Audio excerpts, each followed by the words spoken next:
Okay, so we are back with Little Red Lie, and I just want to say thank you so much to all the people giving me so much love and support.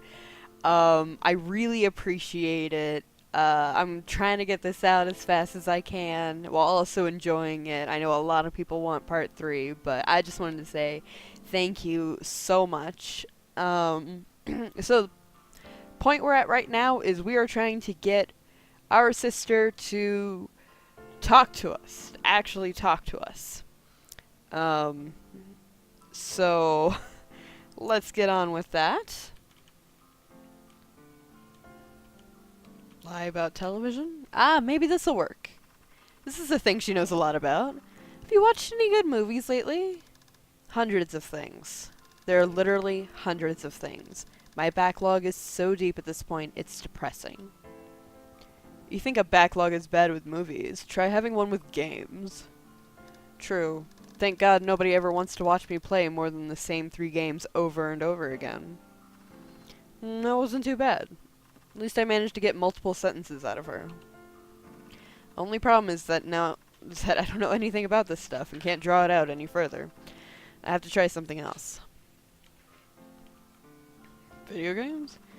Maybe I should tell her how cool this thing looks compared to the other one. Do people really argue about this stuff? Yes. Yes, they do. Wait, is that... Oh, what the fuck? If she took 2 minutes to clean up before letting me in here, what the hell was out there that was bad enough for this to not make the cut? I say this as if I don't know the answer, that leaving these out isn't some kind of twisted showing off. I don't have anything more to say about this. I don't even want to think about it. Okay.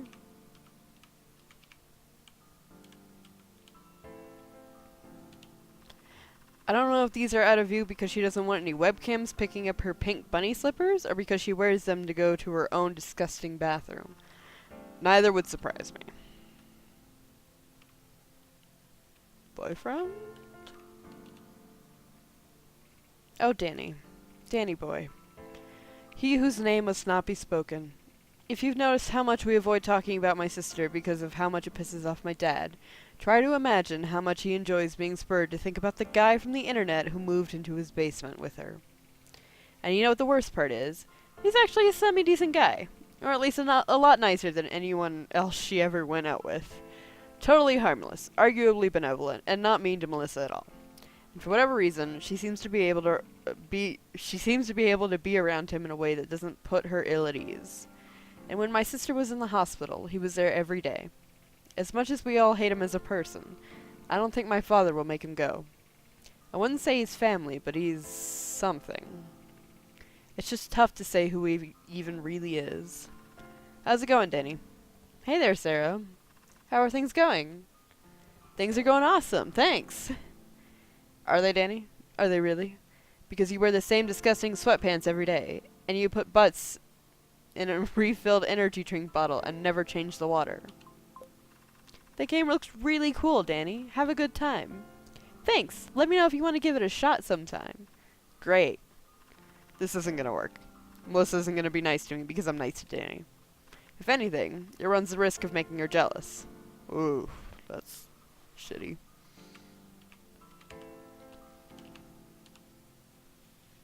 Have you ever noticed that people who love to smoke pot are so enthusiastic about how innocuous and non-addictive it is that they spend all of their money on it and smoke it every single day? I can't think of a flattering way to discuss this. What I'd really like to drill her on is if she honestly thinks she should be mixing this stuff with the 10 quadrillion antidepressants she takes. But I've had that conversation with her before.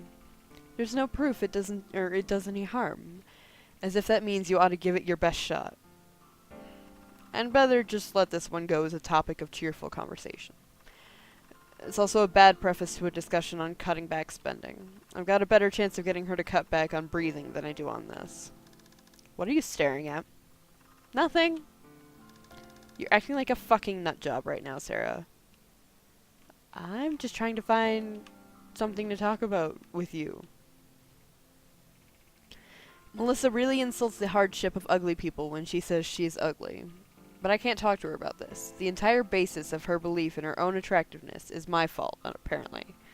There is both a really long and really short version of this, and this is the really short one. She wishes her hair was straight. Nobody wants to believe their complex self-esteem problems are that simple, but I guarantee you she would be immediately happier if her hair was straight. Everyone reflexively says, "It isn't that simple. It isn't that straightforward." Tell that to fat people. Tell that to people with severe birth defects. You don't think their lives would be better? Have you lost weight? No. Wait. What are you saying? When did I gain weight? Shit, abort. I don't know, something about you just looks good. Maybe I don't know what it is. I'm not even wearing makeup. She's definitely wearing makeup. Okay, this was a bad road to go down regardless. Accomplishments? Before she was suicidal, Melissa won some kind of mental health award from the big game streaming corporation for some sort of thing she'd done on the internet. Ironically, I blame the internet for a lot of what Melissa became. People were never meant to be continuously wired into the pain of others like that. In theory, it's supposed to make you more empathetic. In practice, it makes the whole world feel like stepping on glass. And I've never understood what she gets out of all this posturing about accepting herself to begin with. The way I see it, if you've got nothing to be happy about, the least you can do is dignify it. Keep your head down, mind your own business. Doesn't she understand that these people are laughing at her? Still, she gave a speech and everything. It was the closest to her old self we'd seen in a long, long time. It was funny, smart, interesting. But she isn't funny or smart anymore. Now, she's just cruel. Maybe she did realize that these people were laughing at her. I'm actually not even going to touch this one. I don't know why she decided to get it out and put it on display like this. But I don't think asking that question will lead anywhere good. Try something else, I guess. Oh, not talent? Phone? Yes. She never uses this tablet. Plus, I'm pretty sure the last phone she bought is half the size and has a gazillion times the power. The tablet never leaves its table, but the phone never leaves her hand. Actually, this gives me an idea. My sister keeps an internet wish list up so people who watch her play games can buy her things. I think it makes her happy because it rings all of her bells. Feeling famous, having her phone ping, and getting something new that she thinks she wants. Most of all, I think she enjoys it because it makes her feel for a moment like she's actually the person that the people who buy her this stuff imagine she is. Cool, edgy, sexy, or whatever. It's a lot happier for everyone involved than the reality. A lot happier than the thought that you're buying overpriced underwear for a sad, aging woman in pajamas who lives most of her life in a 10-foot area between a bed, a screen, and a washroom. Then again, I guess people who aren't comfortable with an imaginary life wouldn't watch her to begin with. Sorry guys, I just want to say I'm getting over a cold right now, so my voice is kind of going. I really can't afford to buy most of this stuff, but maybe something small. Alright, hopefully she can't see my email address. There. Okay, I think I just saw her smile. I already feel disgusting about this. I hope it was actually necessary. You want to watch something? Alright. There is nothing in the world that my sister will not make about herself. In fact, the more something is completely and solely her fault, the longer and more intense a conversation you will find yourself in with her about how much it's not. It's why she burns through people. It's why we don't bother accusing her anymore. It immediately becomes about her depression, or the week she's been having, or someone else who put her off balance. Whatever thing she did, and whoever it affected, gradually drifts from the thing being the thing you were talking about to a symptomatic sidebar of the real topic at hand. Her. I still remember the time we were sitting in the living room, trying to figure out how to get her out of some horrible scam she'd landed in, and she walked in filming us live for one of her internet channels to announce that she was ready to accept herself, and needed us to say that we were ready to accept her too. She turned the front-facing camera around and pointed it at us. I watched the lightning-quick bursts of insistences from complete strangers go by. Rather than humiliate her, we played along as best we could. So what is it? Is it pure, uncontrollable narcissism? A brilliant bit of misdirection? A non-brilliant bit of misdirection that she knows or doesn't know will nevertheless grinds down anyone she does it for if long enough? It doesn't matter anymore. There is no more money, and in the end, it is always, always money that sets right whatever she does wrong. I either get this message through, or we all fall down. And nobody in the world is less prepared for a fall like that than her. What time is it? I don't know. 7:30? Something like that. Don't you have to go to work? Yeah, maybe. I might call in sick. Did you get fired? Melissa, you have to stop buying stuff. You have to. This is not a joke. Holy shit, you did get fired. How much do you owe on your credit card right now? How much do you owe on your credit card right now? Melissa, this is serious. You know perfectly well I don't owe anything. Well, except for, $29,000. How much, Melissa? I don't know, maybe $3,000? Not a lot. Alright, I'll talk to Dad. If I could read between the lines of what he's saying, I think that should be alright. I think he can pay that much off one more time. But this is it. You go back to zero and you stay there. Because if you go under again, the money will literally not be there. It's gone. It's over. It doesn't exist. If you go back under, it will not get paid. Serious shit will start happening to you in your life. Do you understand?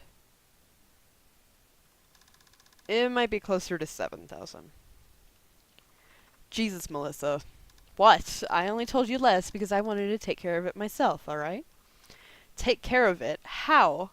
I did a fundraiser last year. If I told my community that I needed help, they would.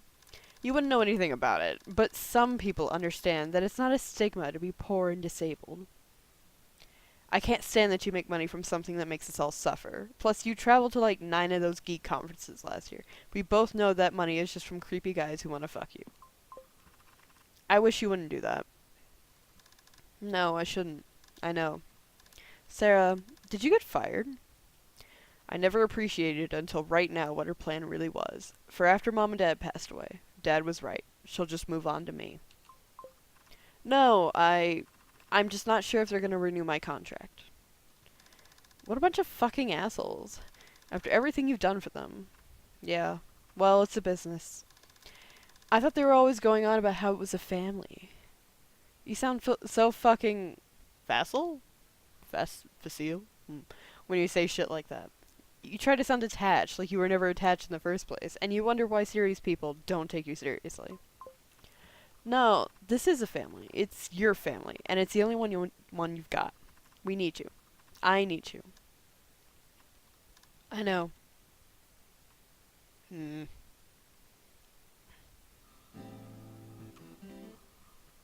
Technicalities by Arthur Fox.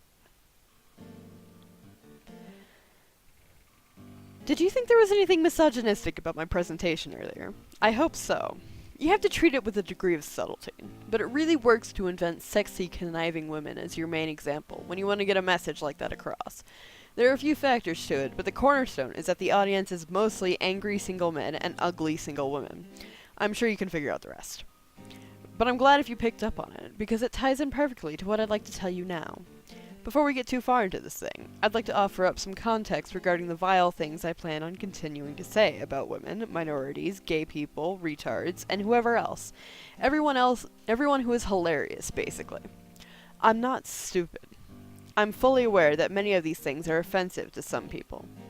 It isn't some wild thing to believe that there are those who sincerely and earnestly believe in affirming the worth and dignity of other human beings. But it's precisely this sincerity and earnestness that I want to talk about. Specifically, the fact that I do not have any. You fight for things because you think they are true, and you fight against things that you think are false. But I don't care if things are true or false. I believe the purpose of stating something is to make another person do something that you want them to do. So you can go ahead and hate me all you want, but you are boxing with a shadow. I don't actually believe anything that I'm saying. When it makes sense to say black people are the greatest people who have ever lived, I'll say it. When it serves a greater gain to say that they are the scum of the earth, I'm happy to do that too. Wow. What a fucking asshole. If you really want to be a shining light in the darkness, maybe you don't have a lot of friends or something, I don't know. The question you should be asking is not why I say such awful things. The question you should be asking is why, despite all the pain they cause, these things that you are going to see me express are absolutely the best, most productive, most victorious, and, most importantly, most lucrative things to say. If it was good to be good, I would be it. But it's not. I could go for a quick wank while I wait for this asshole. I wonder if there's any decent material around here. In a backstage room? The couch? What? Sit down and use my imagination? Sure. Then I can imagine winning the lottery and going to Disneyland. Oh, and then I can dream about being the first person in my family to go to college. Imagination is for poor people. There has to be something around here I can use. Ugh, the signal in here is terrible. I'd be getting still pictures at best. Fuck this 1994 bullshit. The plant. Nah, don't need anything like that. Fully uncut, packing my own sheath. I don't actually know what that means. Someone in the comments wants to explain why he's talking like that about a plant. That'd be great. Live that life. Lie about glossy 8x10s. Hey, a photo book. Must have been some auditions here lately. Ah, crap, it's all dudes. Men's magazines, just chilling there. Okay. Alright, some men's magazines. Gonna pull my dick to bikini pictures of the top 50 ladies in comic book movies. Nah. Lie about self-attraction. I guess I'm pretty sexy. Nah. I don't know. The plant? God damn it. I guess there really isn't anything. Well, I was going to save it for after this meeting, but if I gotta jack off to nothing, I'm at least gonna do a line first. She's always late anyways. Does it intentionally to make herself look important. I've got plenty of time. Oh, like a line of drugs. Of the drugs. I gotcha. Some people think the mirror setup is a bit over the top, but what can I say? I'm a child of the 80s. This better be better than the shit they sold me last time. Shit, it is. I used to do the vanilla corporate speaking circuit, sales conferences, incentive travel, that kind of thing.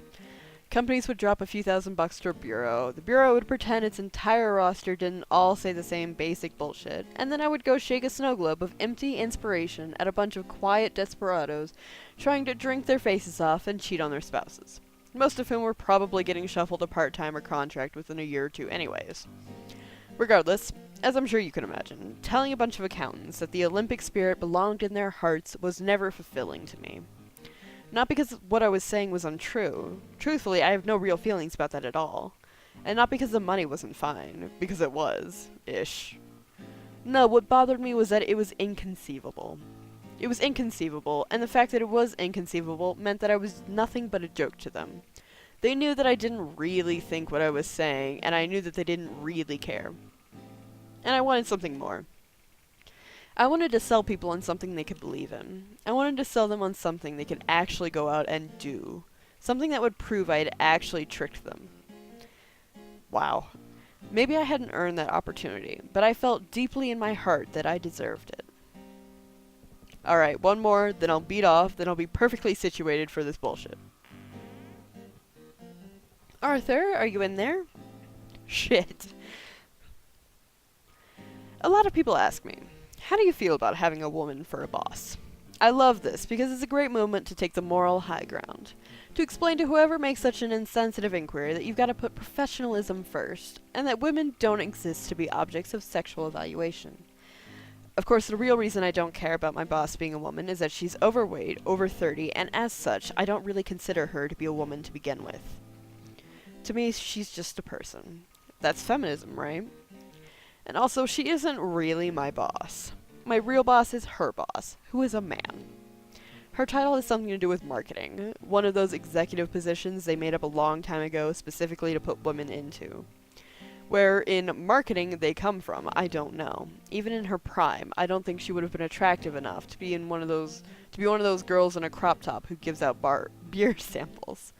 Maybe she used to dress up as a hot dog and stand on a corner with some kind of sign. But it doesn't matter. The point is this. A boss is a boss is a boss. We're all here to make money. Man, woman, zebra, who cares? The only thing I can't stand, the only thing I don't like about women bosses, is how seriously they take it. It's like they have no confidence, or they think that men don't respect them. Didn't I just say I'm fine with it? But they don't believe you. She's on time. What the fuck is wrong with her?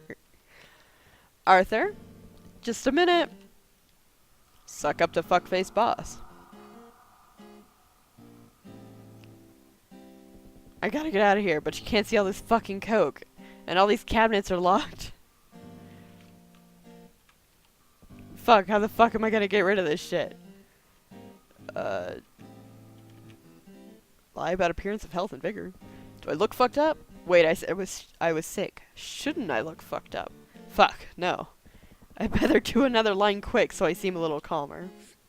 Alright, I think I'm good. Looking a lot better. Still gotta figure out a way to get out of here, though. The toilet, I guess. That's it. I'll pretend to be throwing up in here. Wait, well, no, I meant, like, throw the... whatever. That way she won't want to come in. Maybe I can even get her to go away. It's the only reasonable solution in tandem with this toilet that I think you could imagine. Just a minute. I think I'm coming down with something. I'm sorry to hear that. Can I give you a call tomorrow? No. Fucking hell. I'm on an overnight flight. Is there any chance you could come out for a few minutes?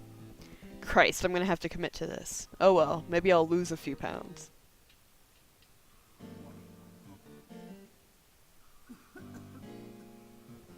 That sounds very unfortunate. Yeah. Yeah, I'm really messed up. Why don't you come out? We'll talk about it. Jesus, what's it gonna take to get rid of her? I think I found blood in my urine. I think I found blood in my stool. I think I found blood in my lungs. Let's go with lungs. That's unusual. I had that once. Oh yeah? Turned out to be completely psychosomatic. Arthur? I'm coming out. That's the spirit. What the fuck? She didn't fall for any of that shit. Well, at least you probably won't want to go into a washroom somebody just spent the last 10 minutes throwing up in. Then again, you think you know people. Arthur, may we begin? Sorry about that. Don't mention it. And you did extraordinary work this evening. Thank you. No problem. You certainly do look a little under the weather. Yeah, I took a bunch of homeopathy potions. My wife is really into it.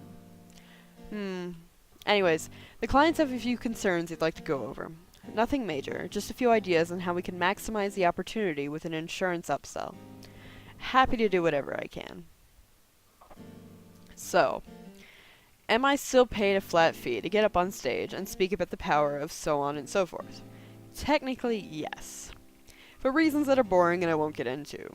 But the real money that I make, the money that has made me a staggeringly wealthy individual, comes not from speaking fees, but from a commission on the money that the people in my audience borrow from a lender after hearing me talk about how much they should mortgage their family home and blow their baby boomer inheritances to start a bakery that only sells one muffin.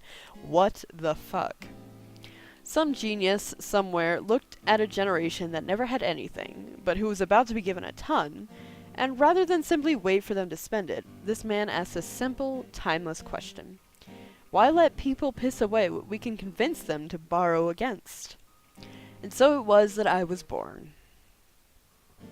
Best of all is that an accompanying insurance product will do more than increase revenue. It will also mitigate any residual reluctance on the part of the client. Agreed. The premiums are steep, obviously, but it makes the proposition as a whole look better. And they've agreed to increase compensation so long as... Arthur? Yeah. Are you paying attention? But lately, if I'm being honest, something about the light has gone out. You think that one of the best parts of getting what you really want is that it couldn't possibly get boring. Take it from me, a person who probably has more than you ever will. You can get sick of anything. And the dangerous thing about boredom, you realize, is not that it demotivates you into nothingness. That's what people think boredom is like. It's not. The thing that boredom does is make you begin noticing things you never saw before. The bright lights and the quick rushes start to look so much more colorful, while the drudgery of everything else gets duller and darker. A magnetic contrast. I don't do drugs and fuck prostitutes and revel in people knowing who I am because it makes me particularly happy. I do those things because they're the only things that still make me feel anything at all. And the biggest problem, in my opinion, is not that they're bad. I don't give a shit. Or even that they're expensive. I can pay. No, the biggest problem with them is that they evaporate so quickly. While they're happening, they make you so happy that you think they're gonna last forever. And then it is all over in no time at all.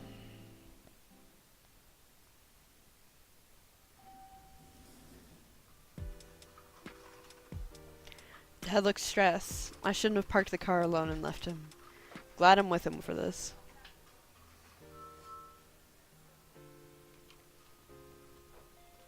Fucking downtown. Takes an hour to park and twice as long to get here. Did you find a safe place to park? Your ancient sedan is being closely guarded by elite mercenaries, lest our AM/FM radio with 5 disc changer be absconded with. You know, the basic idea of parking is to stop thinking about the car. Yes, I got lucky actually, found the perfect spot. Good, and I appreciate that you wanted to be here, but you shouldn't be taking time off work for this. I love that you think this is what people get fired for, and not just another pretense they can use when they already want to. Or like they can't make something up. It's fine, Dad. I talked to my boss. Lots of people have family commitments. They have to be reasonable. Dad, half the people I work with now run for the door the moment their kids get a nosebleed. Who do you think picks up the slack? I'm owed on this one. Seriously. I know, but you need to save those times for when you have real emergencies. This isn't one. You said we don't have any money. I think that counts as an emergency. I said there are things we can't afford anymore. Don't exaggerate. That isn't what you said, though I'm not saying exactly what you said either. So it goes. I'm not. Tell Maggie we're here, alright? I'm just going through our papers one more time. Alright. Magazines? Canadian Hunting and Sport Fishing, June 1996.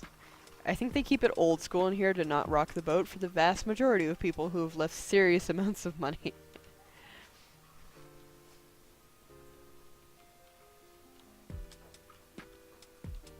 Hello, miss. How may I help you? Maggie? You don't remember me?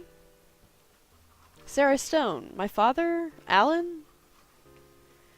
As soon as she realized who I was, I knew something was wrong. Hello, Maggie. How are things? Fine, Mr. Stone. Did you not receive my cancellation notice for your appointment today? That email thing? I thought that must have been some kind of computer mistake. I'm afraid not, Mr. Stone. Sarah, have a seat over there. Ooh. Okay. I never know who to feel more sorry for in these kinds of situations. On one hand, poor Maggie shouldn't have to put up with this. On the other hand, I used to think Maggie's job was pathetic and menial. But she's been here for like 25 years. I'd kill for her job. I couldn't care less that it would be boring and mentally unstimulating. That's what the internet is for. I'm sorry, Mr. Stone, but there's nothing I can do. This is Mr. Albright's busiest season. He's buried in documents from the time he shows up until the moment he leaves. You need to have an appointment. An appointment? To see Bucky? You must be kidding me. I've come here once a month on Wednesday at 4 p.m. for years. Yes, I'm afraid it's a new bank policy. Appointments are mandatory. Completely out of Mr. Albright's control. If you'd like, I can schedule you in for... Is he here, or isn't he? He is, but you don't have an appointment. And his appointment book for the day is filled. With who? Most of his clients don't visit in person, Mr. Stone. Most of the time, Dad considers it an honor and a privilege to take all of these lit jabs. But not today. Plus, I think he feels betrayed to hear it from people his own age. Would you like me to make that appointment for you? He should be available next... No. We'll wait. I can literally hear his brain crunching, calculating the numbers on how many years we've been here, how much Bucky has made off of us. Wait for what? He's obviously in there with the fucking door closed. Oh fuck. Dad does not talk like that.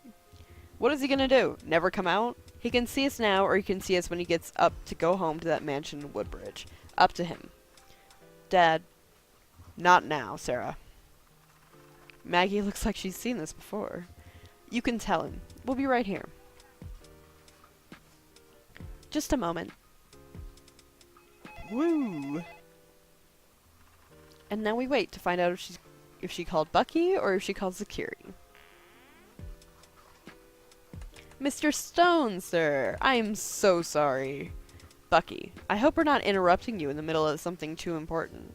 We came through a lot of construction and traffic to see you. I hope you can appreciate that. And all of a sudden it hits me. My dad was a cop. He had probably gone out of his way his whole life to never intimidate people like this in front of me. But he had probably done it every single day. Then again, I realized that seeing this side of my father is what I came here to see. Of course, of course. Come in, come in. Thank you. Have a seat and we'll get started, Sarah. A rosary sitting out in the open like this. Classy. Right. Bucky and my father met in church. I always forget that religious type places are where tons of people used to pick up clients. Probably a better explanation for why so many people used to go there than the religious one.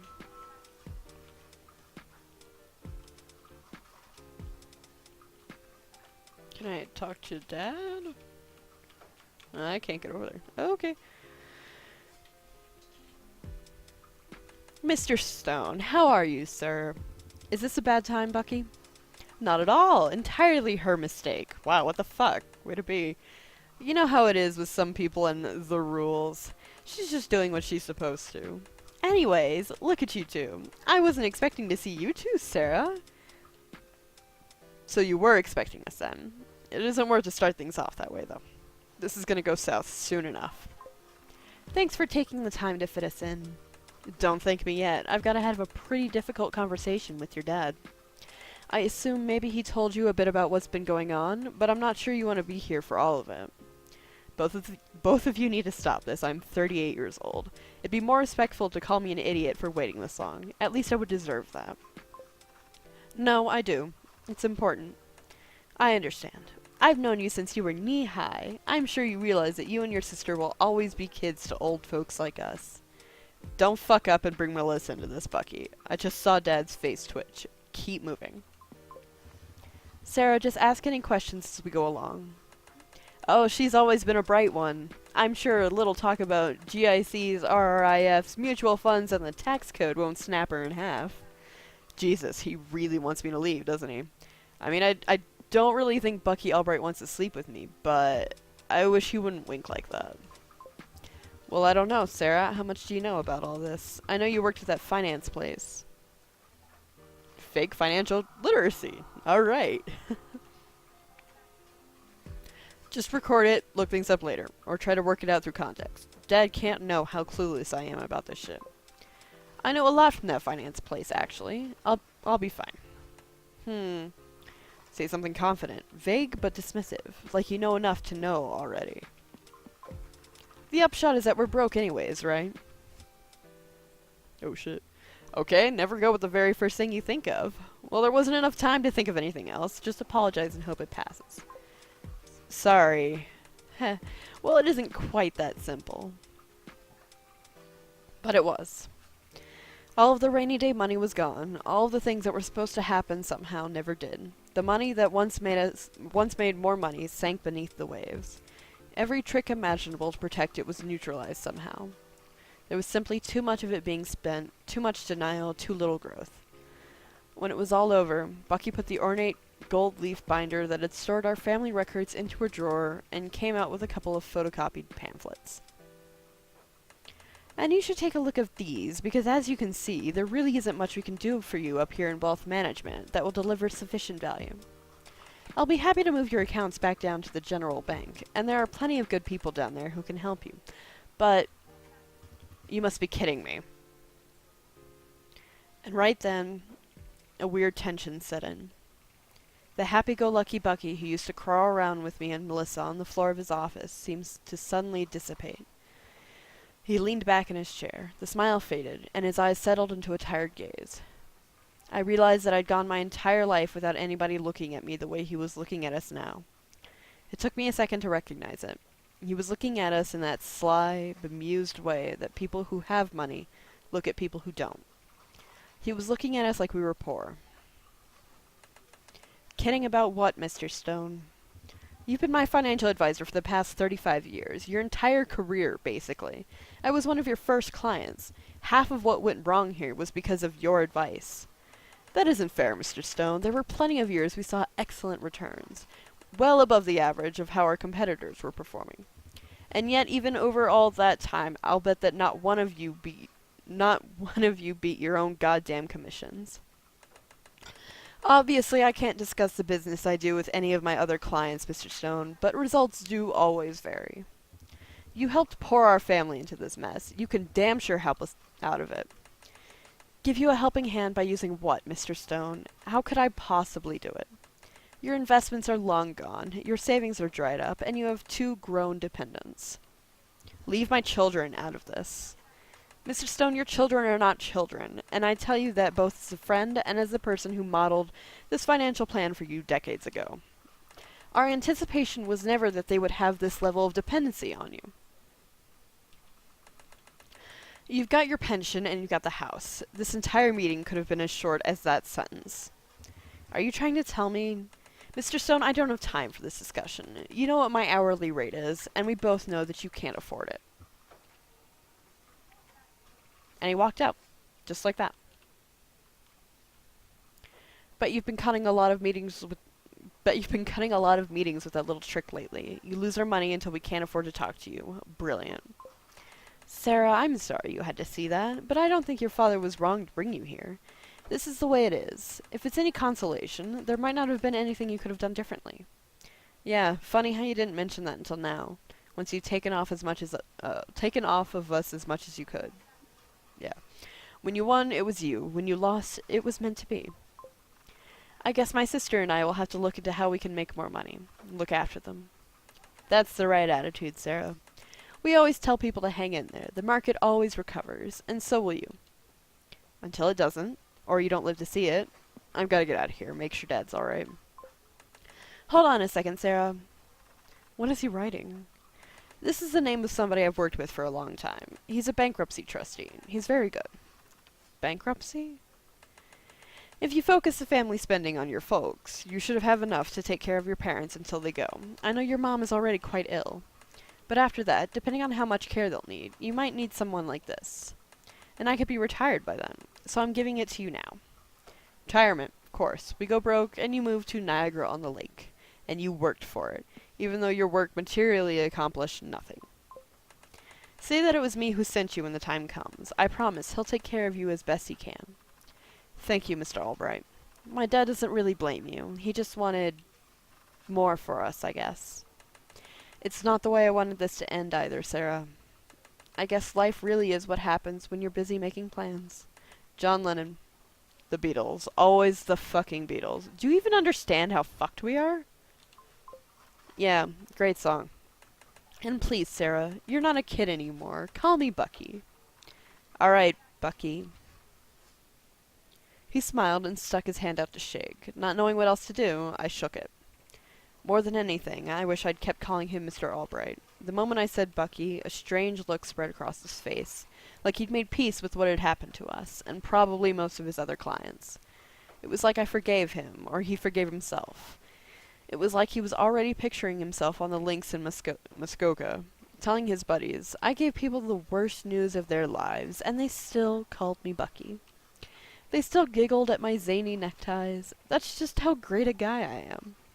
But it only mattered to him whether we forgave him or not. He was on his way out. We were still here.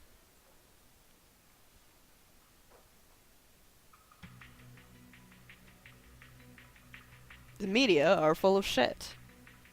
By Arthur Fox. I know this is gonna sound whatever, but please explain something to me. How is the media supposed to mean anything to ordinary people when it is increasingly run by people who are barely out of college? I mean, I understand that their parents basically bought them the jobs, but it's getting ridiculous. That isn't to say I have a problem with any of them, but do they live the way I do? Care about the things that I care about? Of course not. And lately, you'll notice that they don't stop for a heartbeat to consider it. They've lost their way. They've caved to a myopia that is completely irresponsible given the tiny percentage of the population that they probably represent. Look it up. This is the contemporary media landscape. And if you don't believe facts, just make your way down to the set of any television news show. This one is no different. In the end, none of them are. They all exist to do one thing: make money. They would not exist if they did not. In other words, I imagine they will shortly not exist. But it's still a fucking embarrassment. Where's the producer I'm supposed to check in with? I guess it's the one idiot here who isn't dressed like he's in a beer commercial. Might as well talk to him and get this shit over with.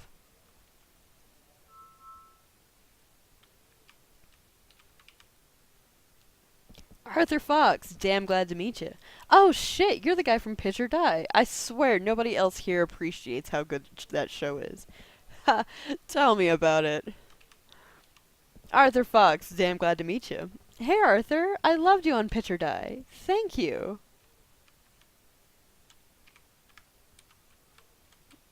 Get to him later, I guess. Arthur Fox, damn glad to meet you. What's up, Arthur? I shot you last year for that documentary. Of course, I remember you. How did the thing turn out? Oh, it was really great. I actually produced... Sorry, you gotta keep making the rounds. Good luck. Wow. Okay.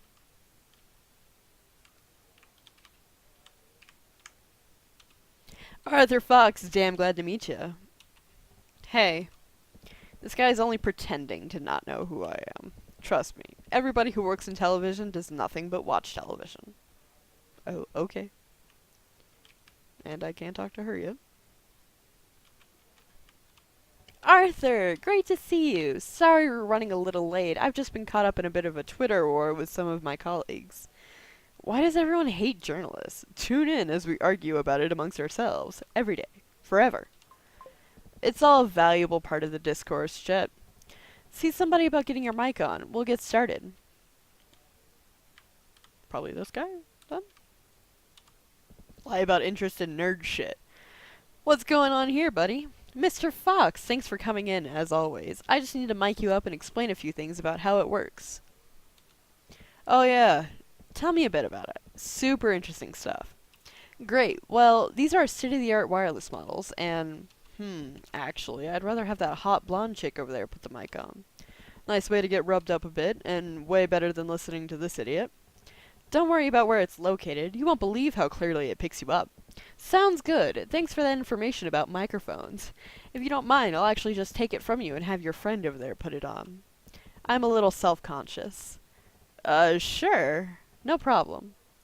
What the fuck, though? Can I just put it on myself? I don't really want to... Fuck. Lie about desire to be slightly rubbed. Sorry, can you help me put this mic on? Sure. Can't lie. The fact that they don't want to do it kind of turns me on. That is really, really fucked up. What the fuck? Okay, you're all set. Have a seat with the host and they'll get started. What the fuck? I mean, I knew this dude was like scumbaggy as all hell, but what the fuck? Chet, you're looking great. Ready to do this? Yes, sir. Distort economic reality. Reality. Tonight, we are joined by financial advisor and money guru Arthur Fox, author of the new book, Stop the Negativity, Your Guide to Financial Freedom. I can't wait to be on nothing but national television and beyond. At least I'm not being subjected to radio. I mean, seriously, who watches this crap? The pleasure is all mine, Chet. Arthur, people right now are worried sick about money. Yeah, that's a great segue. People worried about money. Truly unprecedented. Exceptional stuff. Chet, you hit the nail on the head. I am out there. I am hearing about it every single day. What advice are you giving your clients? First, I'm going to say a lot of nonsense about employment going up, even though it really isn't and all the new jobs suck. Plus, a lot of unemployed people aren't being counted anymore. First and foremost, the reality is that across the country, things are actually looking up. Sure, but employment numbers are only one piece of the picture. Next, I'll talk a bit about the market. Not any particular market, because you wouldn't understand that. Just the market, and how many points it is up by, like a baseball game. Absolutely, but we're also seeing a lot of recovery in the market. The market is coming back very strong. We're beginning to see a real confidence again. Alright, but where should people be spending if they are fortunate enough to have some cash on hand? Now I'm going to give you some tips on saving, even though I personally have never saved for anything. Also, you wouldn't need savings if wages had risen anywhere near inflation. One word, savings. Savings, savings, savings. You want to max out your contributions on your RRSPs and load up those TFSAs. That money is going to be there someday when you need it most. I have no idea what these things are. Still, with people owing as much as they do, you don't hear a lot about saving these days. And now I'll talk about debt like everybody is out there like a Rockefeller, because they have a TV and a cell phone. Like people aren't using credit to pay bills, even though we know they are. Look, when it comes to consumer debt, we all know it's a matter of needs versus wants. You have to resist the urge. Any other tips for those of us trying to get by, Arthur? To close off, I'll talk a bit about family and friends. Really the most important thing, you know? I'm going to spend all my money on a car. Well, the thing you've really got to treasure are the things you hopefully already have. Your friends, your family, and your health. Fair enough, Arthur. But do you really think that's enough? Don't you have any reaction to the increasing amount of precarity we're seeing out there? Where the fuck is he going with this? I came on here to talk about the goddamn book. I swear, if this cocksucker is trying to sandbag me. A lot of people out there are fed up with the way things are going. They say platitudes like yours aren't enough, that many of them couldn't absorb even a slight emergency. You know, I can't even tell if this is an ambush or an alley-oop. He might just be too stupid to do it properly. I'm mostly pissed that I didn't get to plug the book yet. But you know what? Before I do that, the pathetic attempt of this individual to indict my character has inspired me to pause a minute for a brief talk on the state of journalism. When you meet a lifelong surgeon, you're meeting a person of exceptional skill and dedication. A person who has literally saved lives and honed an incredibly different craft over a lifetime of experience.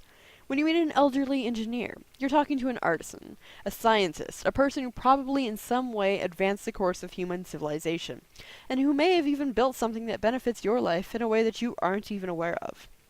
But when you meet an old journalist, a person who has managed to hold on in that fuckhole water trade for decades on end, you are never meeting anything but a cockroach. An evil, unkillable, slimy, shifty, lying, gossipy, backstabbing, shameless, sneaky, cretinous little goblin. Professional buffet parasites who want nothing but their little gift bags, their little internet social clubs, and a bunch of ass-kissing nonsense from people who are superior to them in every conceivable way. Ultra posers in no uncertain terms. Twats. Absolute fucking twats. And that's all I have to say about that. How I didn't see this coming, I'll never know. Chet, I'm with you. As a matter of fact, those concerns are exactly why I'm getting together with top executives and CEOs this weekend for our annual Innovating Tomorrow conference. That's right. This year our theme is The Way Forward, because that is the thing we all need to find. Let's stop it with the negativity. Let's talk about positivity. Let's talk about motivation, Chet. You know as well as anybody that things will always come back around. Above all else, though, the truly offensively fictitious thing about the media is their insistence on depicting a world where right and wrong has any significant impact on anything. Well, our story on how bad this thing is got a lot of readers. We'll see some change now. Nope. So what does someone like this idiot think he's accomplishing by coming after me like that? The answer is simple. Because he wants to be popular. Have you ever noticed that for a bunch of people who are supposed to focus on a subject, that they want to be the subject themselves? They want to be the celebrities. They want to be the ones people care about. They might tell you it's because they need to build their own brands in hard times. But who are they really fooling? They're just like everyone else, and only a fool wouldn't treat them the same.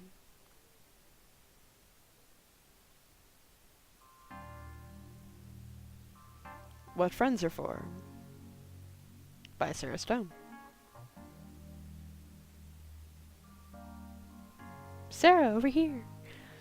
Okay, so I think I'm going to end it here for this episode. I'm going to try and get part 4 of this out as soon as possible. I just moved to a new apartment, so things are a little crazy right now. But again, I want to say thank you so much for all the support I've been getting. I really, really do appreciate it. I honestly was considering not continuing with the YouTube channel just because I didn't think people were interested in it, but if people really want to see me play these, then I absolutely will, and I will record them for you. This game has still held my attention, and I really love it. I really love the writing. Will O'Neill is, I believe he's the writer for this, and he is, like, this is amazing to me. It's really making me feel things, I guess, and it is, and yeah, it's really good when a game manages to make you feel things. So I will see you all next time, and again, thank you so much. Feel free to like and subscribe if you want to see more from me, and like I said, I will see you next time. Bye!